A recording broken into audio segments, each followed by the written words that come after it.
Thank you for joining us. Today's guest is David Cygielman. He's a founder and CEO of MEM GLOBAL. Thank you, David, for being here. Pleasure. So I'd like to start with 67 seconds rapid fire round. Quick, yes, no. Your order at Starbucks. Chai latte iced. Last music you listened to. Creedence Clearwater Revival. Guilty pleasure. Ooh. I don't know, guilty pleasure, but I like, no, it's more of a hobby playing basketball. Guilty pleasure. Ooh, yeah, taking half of my daughter's ice cream. Cats or dogs? Dogs. Your first job? My first job, I was the recycling coordinator of my dorm in college, which was a fancy title for the trash man. I love this title better. Beach or mountains? Mountains. Biggest strength?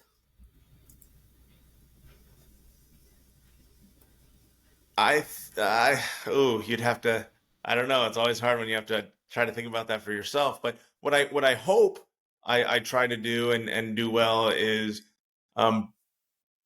engage with others so that anything that we're doing as a team. Pet peeve?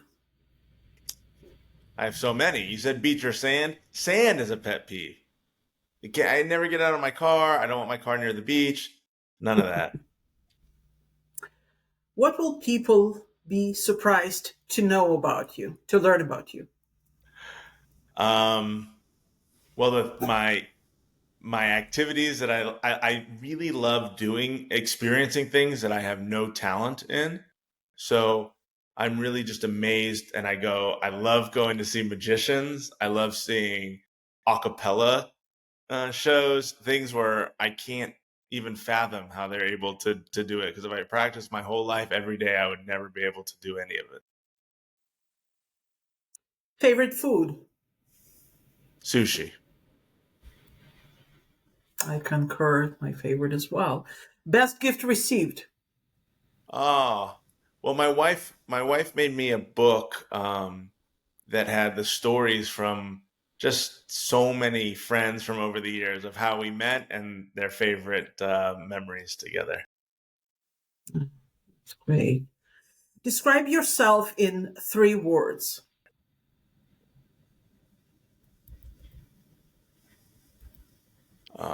Proactive, engaged, trying. That was the end of our rapid fire round. Now we on to questions where you can answer as long or as short as you would like. Grew up in Hayward. You were going to Catholic school while being Jewish. Did you feel any duality in that? When I went to elementary school in Hayward, there was no Jews in my elementary school. I don't know of any Jewish kids in my middle school. And it wasn't until I went to Catholic high school that it was probably 10% Jewish in Oakland. Really? And so I had many more Jewish friends in high school, at my high school, than I did in elementary school or middle school. Interesting. Describe that moment. I heard some of the interviews you did that there was a moment of self-realization. This is where I belong. That happened in camp, I believe.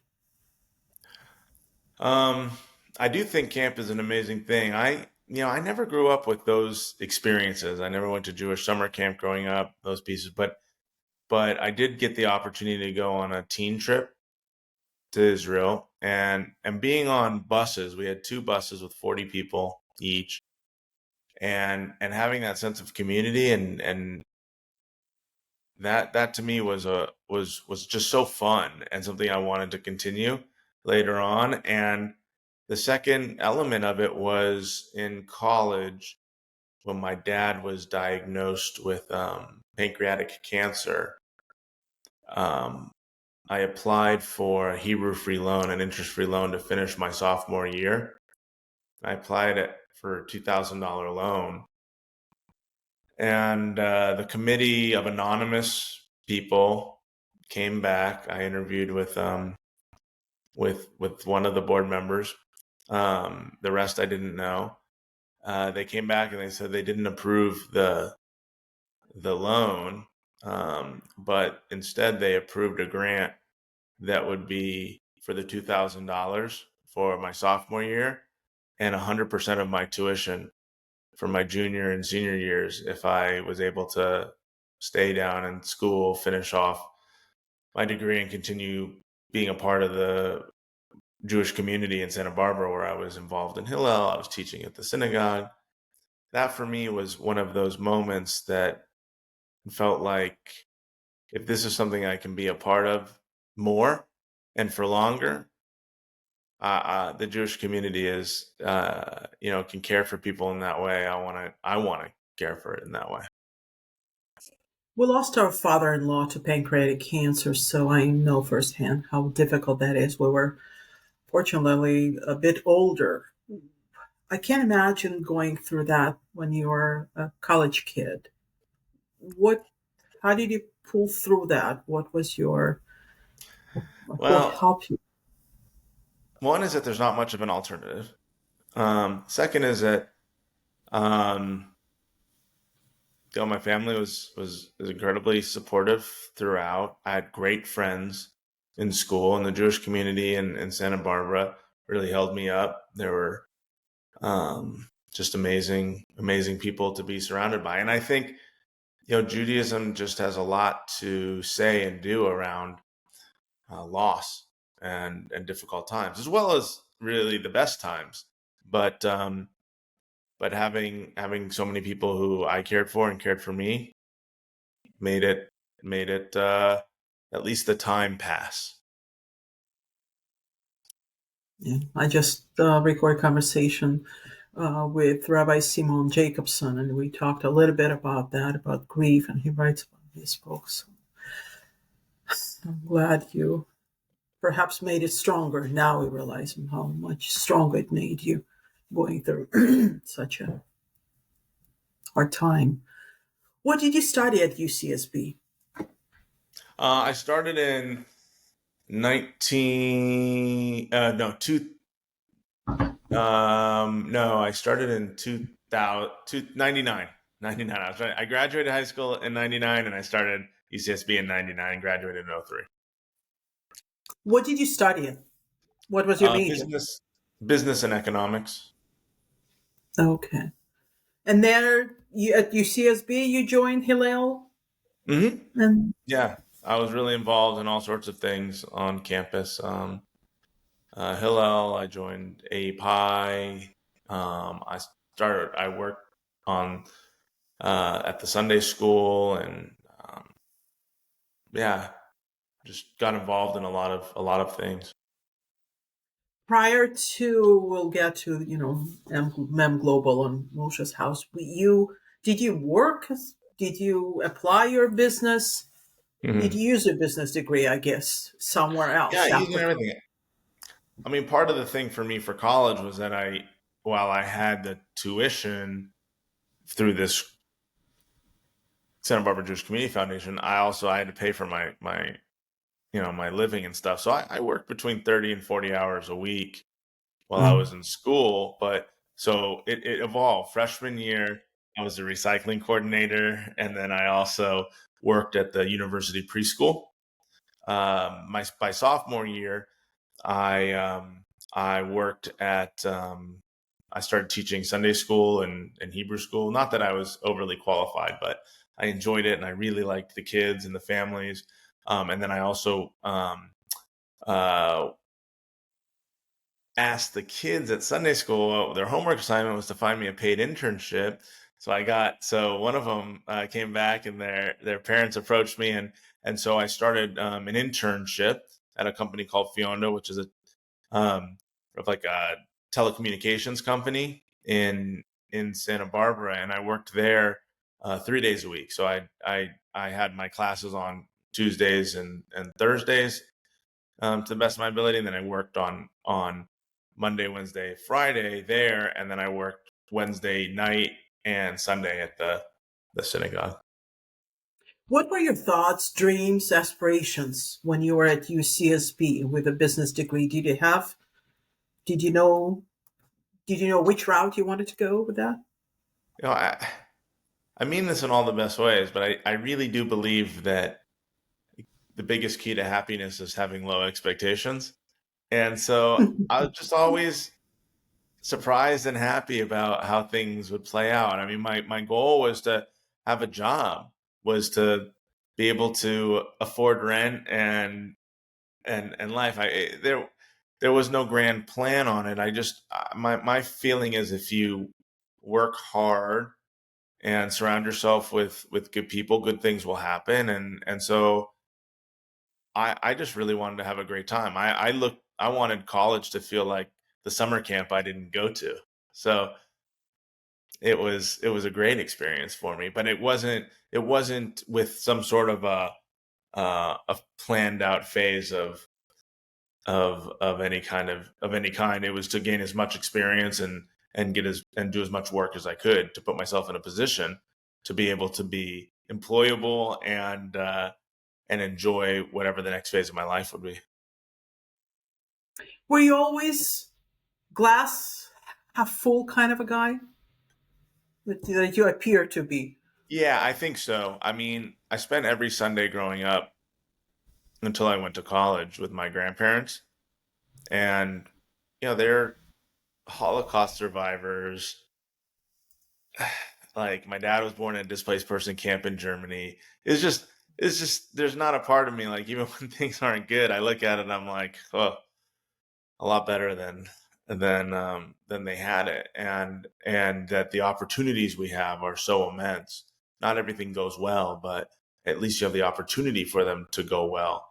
And I think there's a lot to learn when they don't go well. So I mean, my grandfather, I mean, he was in Auschwitz and he was the happiest guy I knew. So if he could do it, it felt like that was always something that would be important. Did grandfather talk about Auschwitz? He loved to talk about it. My grandma would hate it when he talked about it, and she was always like, "No, we don't talk about it." He and but his again, he was an optimist, so he was a tailor, and his stories were always about, he'd make an outfit for one of the women Nazis, and she'd give him a piece of bread, and he could give it to his brother, and you know, his were about that, and he'd share very real stories about some of the things he saw and experienced, um, but again, I think he also, even in the horrors, is able to talk about like his pieces of that and how he would outwit this or do something different there. And this was a guy who, had to come a country that he'd never been to, not speaking the language. And I don't think he ever earned more than $7 an hour in his entire life. But he liked to sew. He was a tailor. He enjoyed the things that he did, or he forced himself to enjoy the things that he did. I don't know. Talking about resilience. Yeah. Who was Morris Squire? I met Morris when I was a sophomore in college, and the Hillel rabbi sat me next to him at Shabbat dinner because he showed up, and he was like 80 years old, and the Hillel was meant for students, but he would come, and so I was involved in Hillel, so he said I'll sit next to him because he I think it'll be better for him, and I don't want anyone to be confused about, are they at the right place? Is this for students or not? So I sat next to Morris, and he just started talking. I mean, but they were all just questions, like, and the question I'll never forget was, he said, if you had $1 million to spend and you couldn't spend it on yourself, what would you do with it? And so I I just thought it was such an expansive question because I'd never thought about time or money in that way. I shared a bunch of ideas with him. He didn't like any of them, but he gave me his business card. Long story, but the relationship continued, and he wanted to do philanthropy, but he didn't have the personality for it. He just felt like, why would I give my money to someone else? I should, but that's what you're supposed to do with philanthropy. And so we had this relationship where I'd go to his house once a week, and my job was to come up with ideas. And if he liked the ideas, he would fund them. And if he didn't like the ideas, he would tell me. And that's how my relationship with him um, sort of started in that way. Fast forward, um,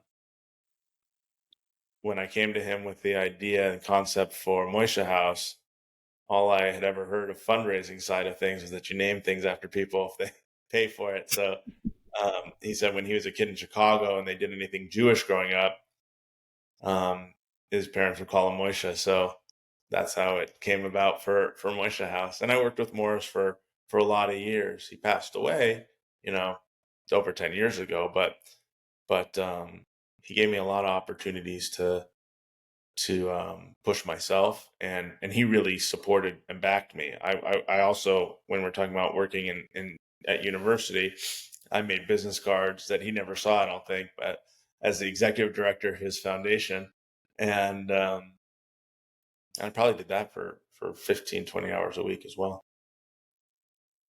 What is the biggest lesson that you took away from your weekly conversations, weekly meetings?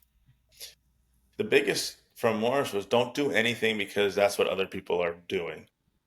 Do things Mm. because that's what makes sense and what you want to be doing. So, um, and that we can predict the future, but if we make a prediction, then we also have to make it the reality. What do you think Morris saw in you that eventually led to where you are today? I think Morris had complicated relationship with a lot of people, including his kids, and I think being able to care for someone and believe in them without having all of the weight and baggage of being family was something that was really good for both of us. And um and and I think also, like, Morris was someone who would let me be me also in lots of different ways. Like there was nothing that was too out of whack, or like, oh no, that's not going to be, it was like, just try things, go out there, and I'd have to rein him in more than he reined me in. How would you answer Morris's question today? If you had $1 million that you couldn't spend on yourself, what will you spend it on? Hmm. Like I think right now that where the biggest gap and opportunity exists, and we're working hard on it through this Jewish Learning Collaborative, but I think that those of us who are in professional positions and roles in the Jewish community, and those of us who are on boards and in leadership roles, I think that we all should have some type of a Jewish learning practice, not about being observant or how what you do and how you do it, or exactly how much you know, but that if we're building a Jewish future, we should be able to actively be tapping into our Jewish history and past in order to build a stronger Jewish future. And so I just would want to see it be the norm that that that everybody who's working to build a Jewish future is actively, in an ongoing way, finding ways to tap into our Jewish wisdom, um, and building that future. What is your vision for Moishe's house in the next 5, 10 years? More.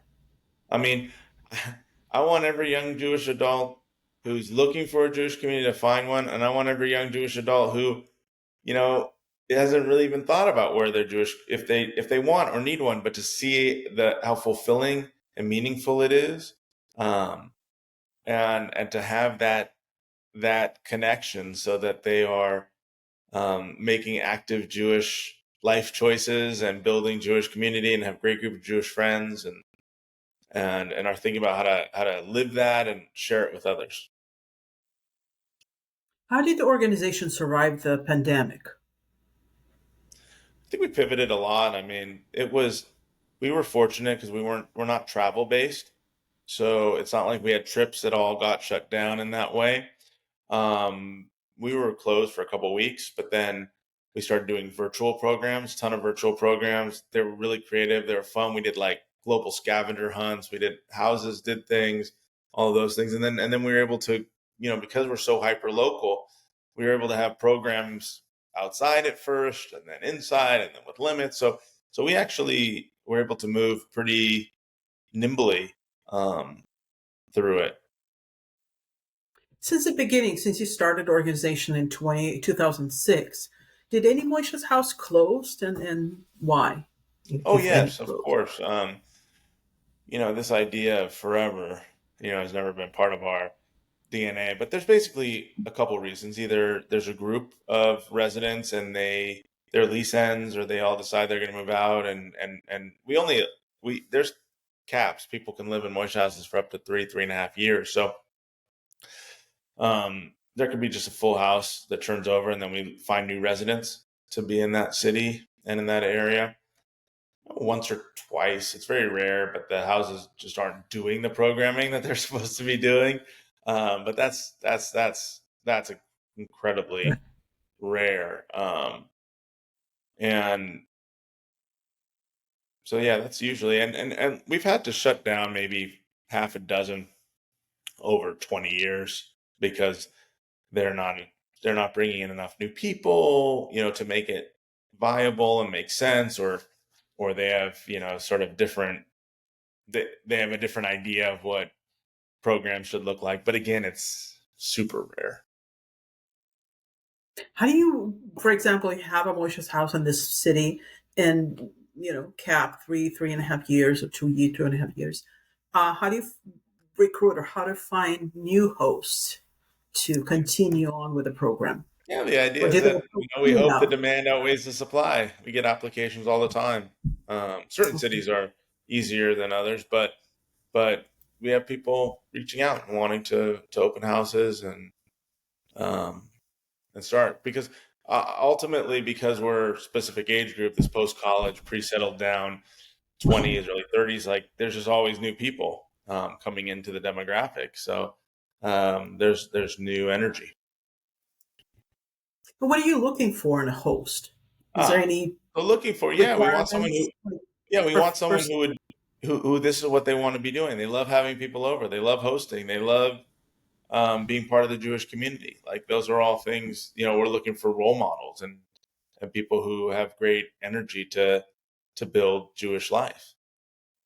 And we want the roommates to be friends. That's really important. Even if they're individually fantastic, no one wants to go over to someone's house where the people aren't getting along. So very important that they have their own friendship and relationship and invest in that too.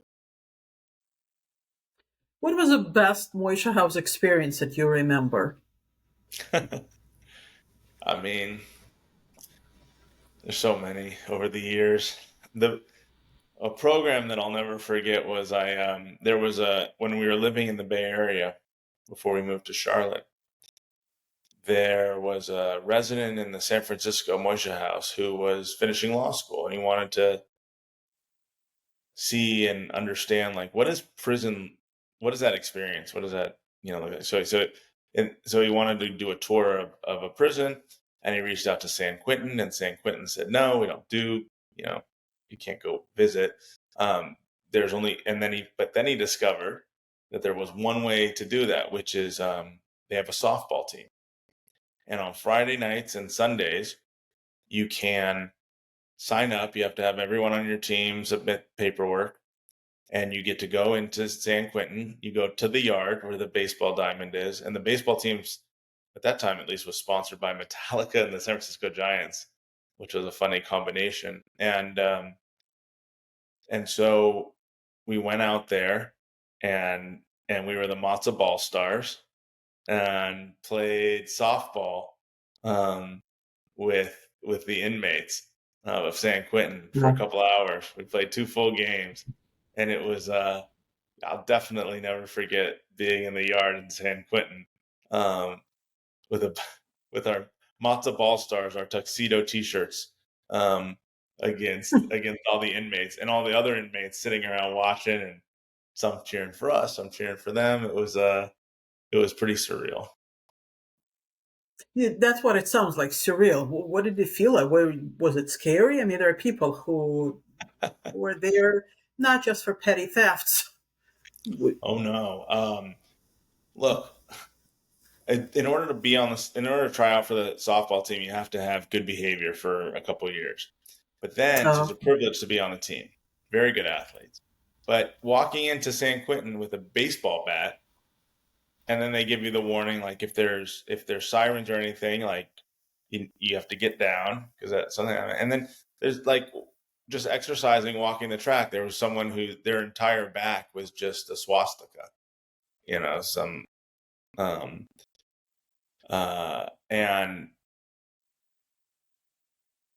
and then you start playing sports, and you forget about that. I don't know, it's that it was surreal. But yeah, there were certainly going in, I was nervous, and then once you start playing, you just go on. And they don't really keep guards out there because they say that usually creates more tension in the yard ooh, than less, and so the guards are kind of up on top. So there's not much. There's a lot could go wrong quickly, but it didn't. it's an interesting experience. Okay, certainly surreal. How do you celebrate the opening of new Moishe House? Well, for every house, we want to do a mezuzah hanging. We have a bunch of gear that we like to have. We want it to feel like a Jewish home.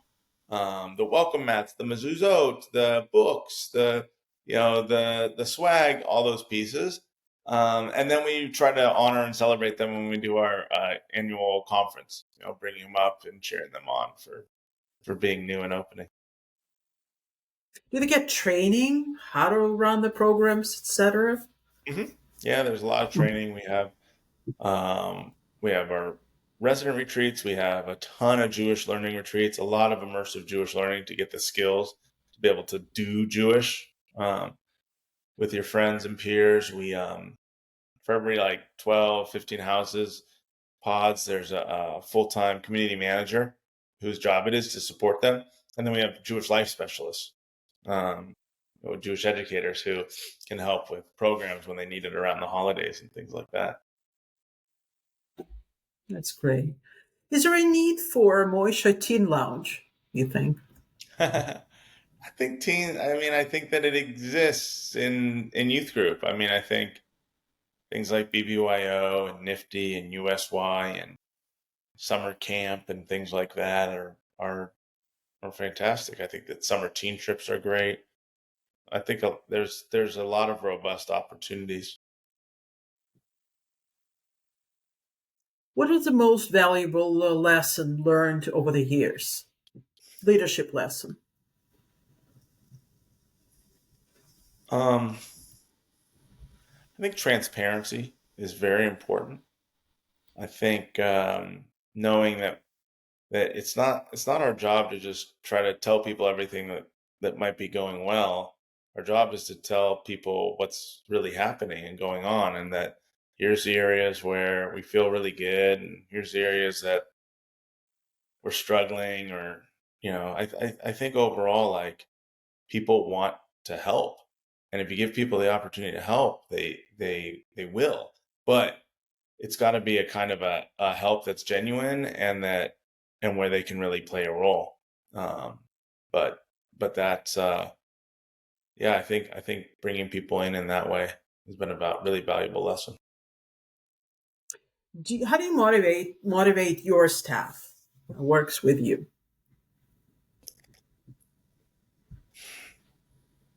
My Because I hope that we have folks who are naturally motivated. They want to be successful. They want to build a strong Jewish community. I think our job is to create an environment where they can do that well. So the most important motivation is people feeling like they're in a place where they can thrive and do good work. Do you have any role models in the executive and or philanthropic world? Ooh, lots of role models. Lots of role models. I mean, our board chairs have been so amazing and taught me so much. I just look to there's so many people that I call on, all of whom have played such important roles um, in this work. So I just think about the folks who have played leadership roles in MEM Global, and they've just really modeled for me, especially philanthropists and board members, because they don't have to be doing any of this. They're doing it because they really care, and yeah, they've been incredible. If not Moishe's house or MEM Global, what do you see yourself doing?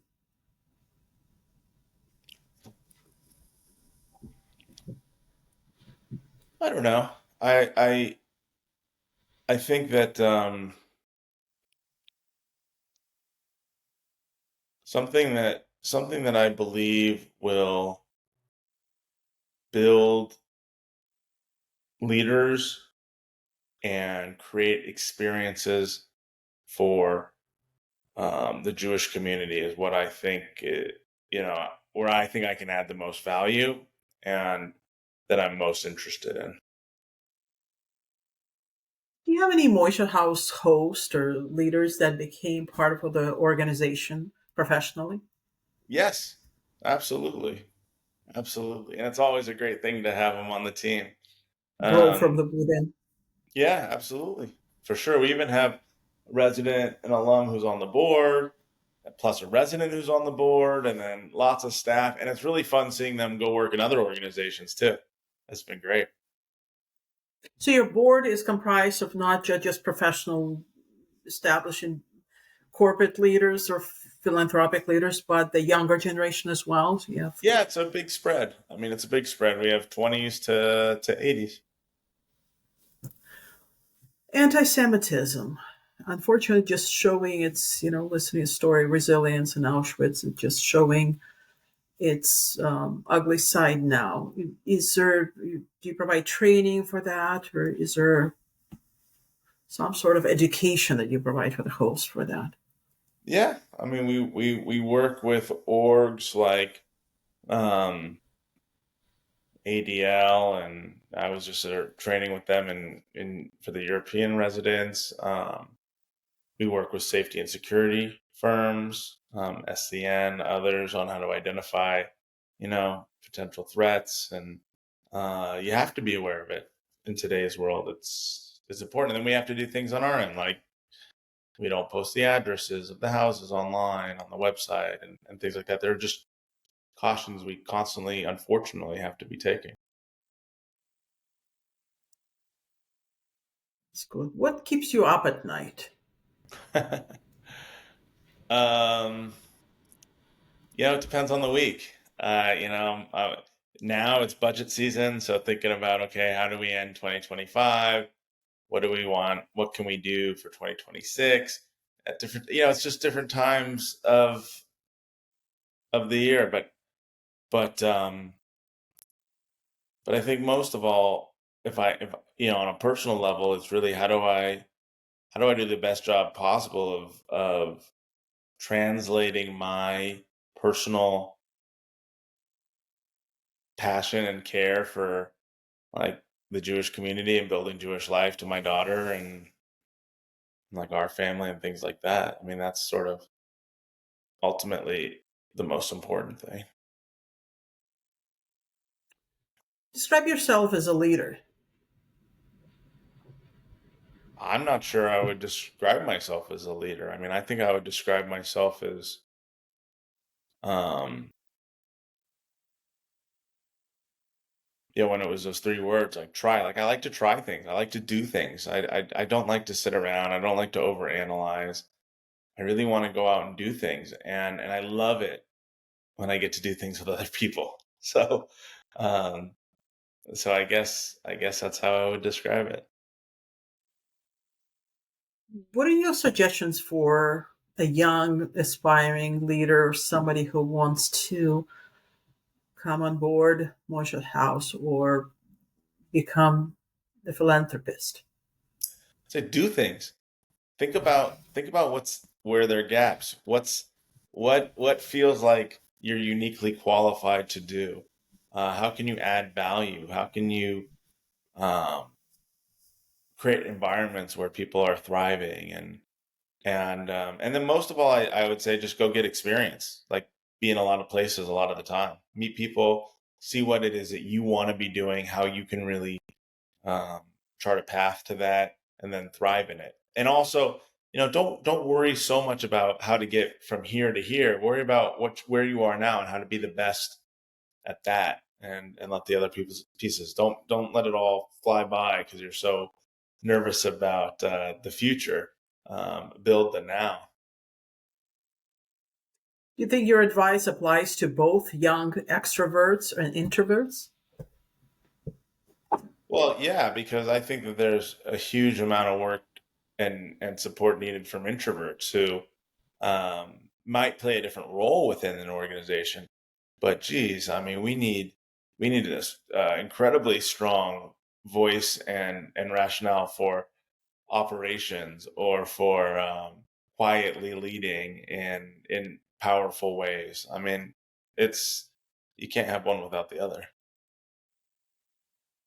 Is there any Moishe's house in the world that you would like to live in? I mean, country or city that, if Yeah, well, not, where?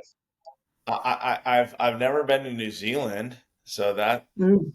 that sounds nice. It's supposed to be beautiful there, so I'd like to check. I wouldn't mind checking that out. But no, I'm happy living here in Charlotte. So this has worked out well for me too. Do you have a do you travel a lot for to check out all the organizations and build Yeah, I'm traveling a lot. Yeah. network? Yeah, and that's part of the reason we Yeah. moved to Charlotte was that it has an American Airlines hub.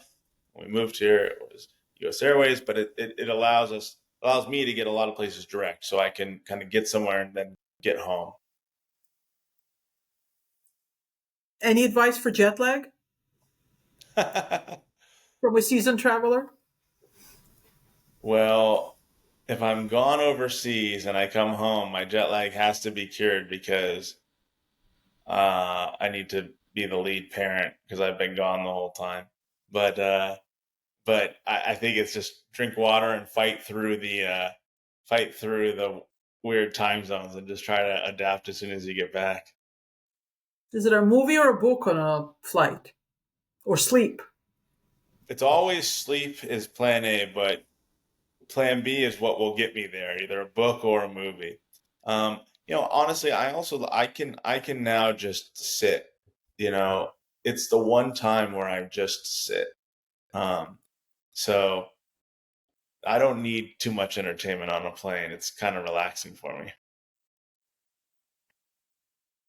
Any thoughts on mindfulness meditation when it comes to Moishe House? I know a lot of people do it. It's I don't have a practice, but I know for the people who do, they very much appreciate it, and it becomes part of what keeps them whole. But it's not part of my routine. I do like to get up early. I like to go play basketball. I like to do things, but sort of, um, yeah. I don't have a practice myself. How do you define risk? Doing things that you know might not work, but the upside far outweighs the downside. I think a risk where that downside outweighs the upside is foolish. What was the most surprising location for the Moishe's house? I mean, China really interesting seeing the Wow. number of young Jews pre-COVID living in China. We had thriving houses in Shanghai and Beijing. Also, Khabarovsk, Russia. I mean, it's like east of Siberia. I didn't know that there was anyone there, let alone Jews. I think it Uh, was called Jewish Autonomic Region because Jews were yeah, okay. they got pushed out. You Makes know. sense to me because I come from Odessa, so it's Yeah. I mean, we still have a house in Odessa. There's still 4 houses in Ukraine that have operated through, but um, I looked one up. I sure oh, wish I would be in my 20s. Will be fun. We didn't have anything when we were growing up, but I'm yeah. glad. I'm glad it's there and it's thriving there. CEO to me means pressure. How do you take the edge off aside from all you can eat sushi?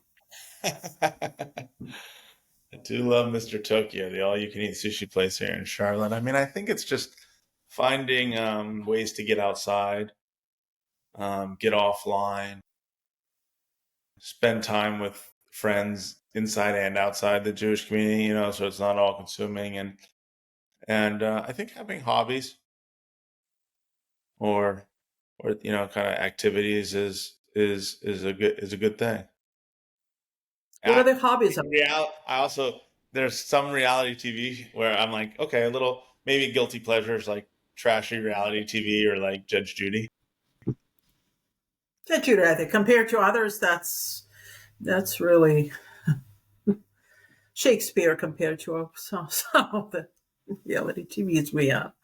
Hobbies, other than basketball, I hear. What are and traveling perhaps are not hobby. What are the hobbies? Um, I mean, they're like it's hanging out with friends, it's going to shows, um, it's it's spending time with family. I mean, I do my Wordle every day. I try to go for a walk. There's stuff like that. How do you measure success? Um, that there's demand and that there's appreciation and quality. Do you have any regrets? I think we all have regrets. I mean, there'd be certainly things where you know, if I had to do it again, I would do it differently. But then again, they help form you to not do it again. So I don't know. Net net, I'm content. So there wasn't a catastrophe, but yeah, there are regrets. People I weren't the right fit to work. People with us, they could have been good people, but not the right fit. Um, times we thought something would be a good idea, and it wasn't. I mean, there's lots of things, but I think you have to look at it as a whole. Because if you look at each piece individually, I guess my thought is, okay, if someone said you have to change one of the things that was bad, but then you have to change an equal thing that was good, I'd leave it all alone and take the lot that we have. Who or what makes you laugh? Oh, I mean, I love yeah, stand up comedy, go to shows. There's um yeah, great comedians. I like Aziz Ansari.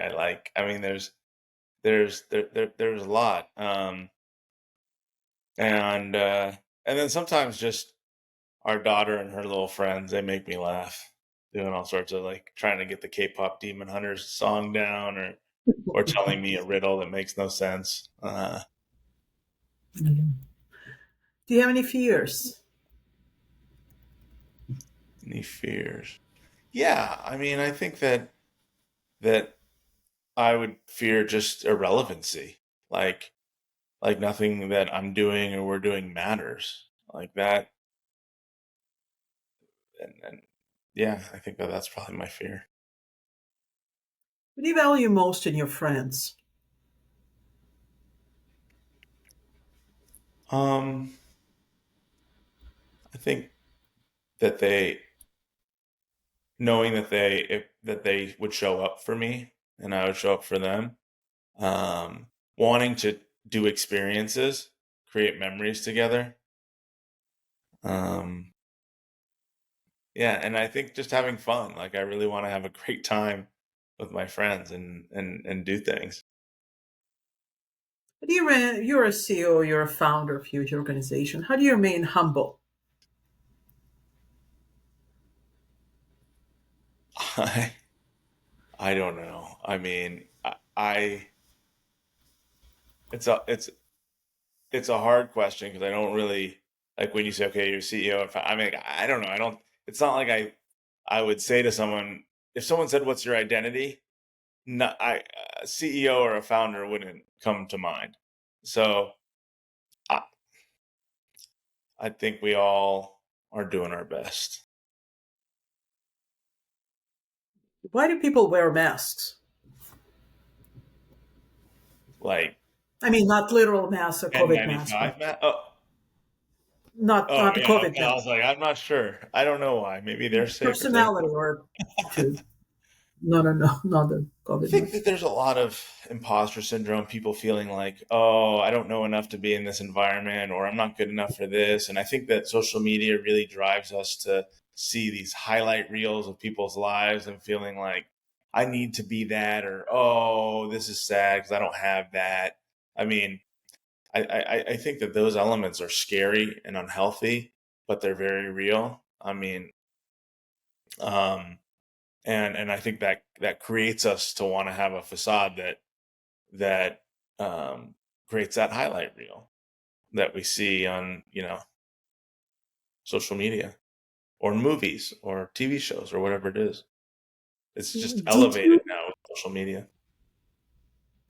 did you yourself experience that imposter syndrome any time in your life? Um, oh, all the time, but I was never. I guess the difference is like I went to things where I was like, I have no idea what's going on, but I was kind of like, my thought was always, I think it's important to be uniquely unqualified sometimes.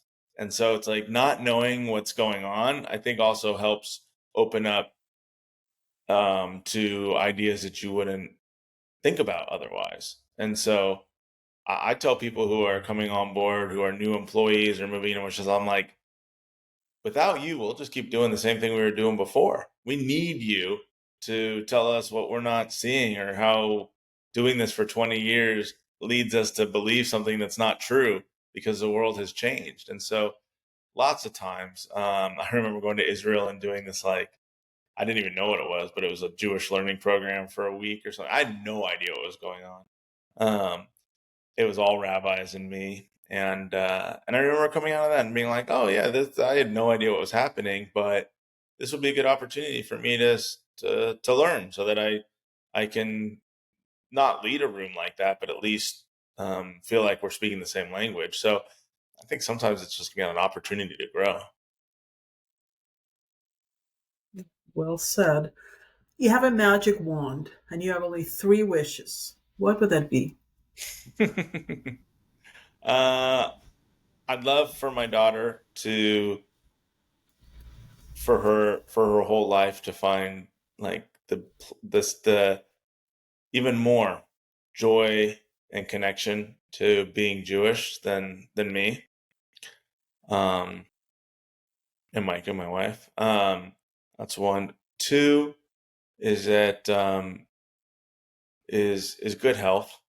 I mean, I really want good health. And three is I want I would like having a rebuilt relationship between Israel and the diaspora, where there's just such a love and mutual um, support um, that that I know exists in many areas, more than not, but that riff can come together without war or hostages or um, the sort of environment that we've been in since October 7th is, but to have have a, not that there's not any problems, but to feel a sense of um, global alignment and connection,